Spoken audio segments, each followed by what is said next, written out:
రేణు, అన్నయ్య, నీ చిన్ని పాదం అడుగేయగానే ఉప్పొంగిపోయింది నా ప్రాణము. నీ నవ్వు దీపం వెలిగింది, అన్నయ్య, వదిలేసిపోయింది ఒంటరితనము.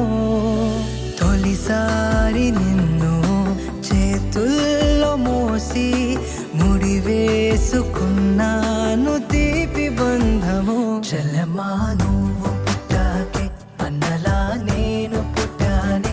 100 జన్మలు 1000 జన్మలు తోడుగా నీకు ఉంటా. బొమ్మరిల్లు రాత్రి 8 గంటలకు మీ ఈటీవీలో.